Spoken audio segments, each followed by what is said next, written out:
Hello Internet, it is I, Etor Games, and today I bring you a video on none other than sentries, turrets, and emplacements. And yes, this is an opinion video, so if you don't like it, I'm sorry, and leave your own opinions in the comments. Anyways, on to the video. Starting off with the Gatling Sentry, because why not? It is one of the two sentries that I would almost always recommend bringing with you. The other one being the standard machine gun sentry. Now, why would I recommend these two? Well, simply because they are versatile and just tend to get stuff done. For instance, the Gatling Sentry here is high damage, high fire rate, able to clear entire hordes. The downside to using it is that it doesn't check for players first, it fires first, thinks second, which is honestly a very good thing. That being said, the regular machine gun sentry is also highly efficient, able to do a similar thing, but it is more disposable, meaning you can throw it into more situations and get away with a lot more. Unlike the other two sentries that I've mentioned so far, the autocannon sentry struggles with hordes when they get swarmed, and is not very disposable. You want to place it in a smart position, preferably towards your backlines, so it's able to target and lock onto enemies quickly. But that being said, it is well worth it for its high damage output. Unfortunately, I can't say the same about the next sentry. The rocket sentry, despite having a higher damage output, tends to just not do as well when, compared to the others. Don't get me wrong, it's still highly versatile and can come in handy, but it has enough problems to make it an issue.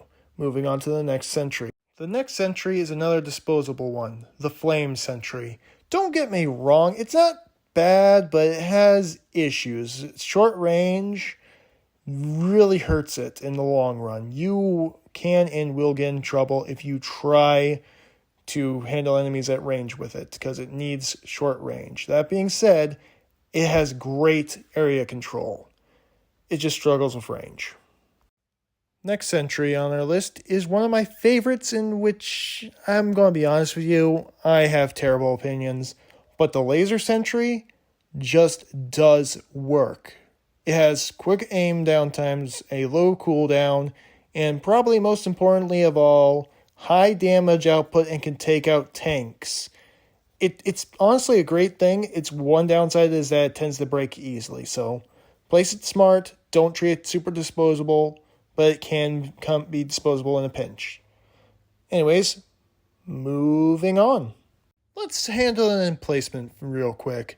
The first emplacement that we're going to talk about is the machine gun emplacement. I don't remember its proper name. It's like the something rather. Anyways, it's actually pretty good. Its only problem I can say is I prefer the anti-tank one, which we'll be getting to in a little bit here. Don't know how long that little bit is.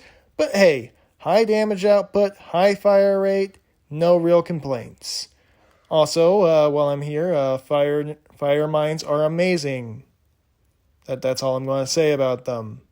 I'll talk about them more later. Anyways, moving on. Since I mentioned the fire mines, let's talk about all the mines real quick. They kind of suck and don't suck at the same time. Okay, I'm just going to rate them all real quick. I'm going to say the anti-personnel are average at everything, because of course they are. The gas ones, surprisingly, despite the fact that I don't normally like the gas-based weapons, are actually pretty useful for area control and pair up real nice with my favorite mine type, the fire mines. My least favorite, though, are the anti-tank, and don't get me wrong, they can do good, they just struggle when it comes to dealing with anything, including tanks. That being said, be careful where you throw them, but they will almost always come in handy. Next on the chopping block is the shield generator emplacement, or the bubble. It is alright against the Illuminid, but it really shines against the bots. Don't use it against the bugs. I cannot recommend it against the bugs. It blocks a lot of damage from ranged troops and allows you to mow them down from a safe area. That being said, it will pop on you if you're not careful. Moving on. The next item we're talking about is the Tesla Tower. I'm just going to say it's annoying. It works well, but I've died to it one too many times to actually recommend it. So, yeah, it works well. Just be careful when you're using it. Also, if you crawl, you won't die to the lightning of it. Same thing with the Illuminati's ones, so keep that in mind whenever you're fighting the Illuminid. Moving on. Next is, well, one that I normally bring against the bots when I'm handling the eradicate the bot forces missions. And that is the, what's it called? The EMS Sentry, well, Mortar Sentry. It sends out a static field which stuns the bots, allowing you to easily pick them off. I wouldn't recommend bringing it against any other faction, but hey, a mortar's a mortar, and it will still slow and stun them. But it will also slow and stun you, so just be careful.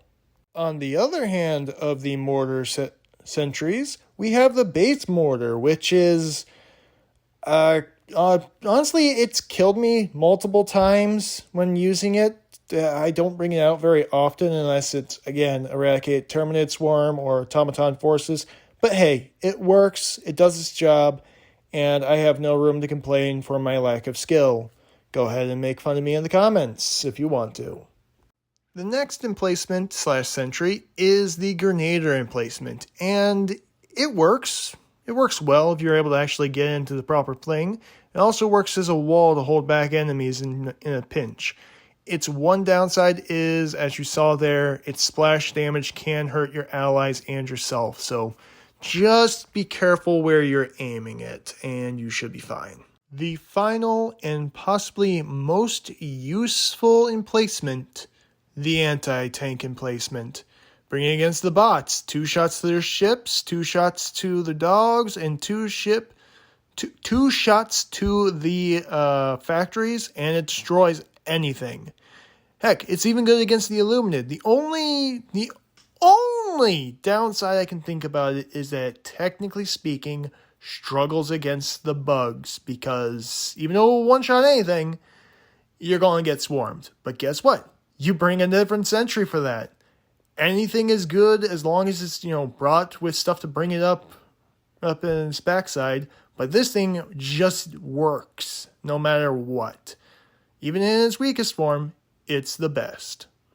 Okay, I believe I got all of it this time. Hopefully I didn't miss something like I did in the last video and have to go back and re-edit in post again. But hey, if you enjoyed, please leave a like, consider subscribing, and let me know how wrong I was down in the comments. Feel free to go nuts down there. Hold nothing back. I won't judge you. Anyways, I'll see you in the next video. Bye!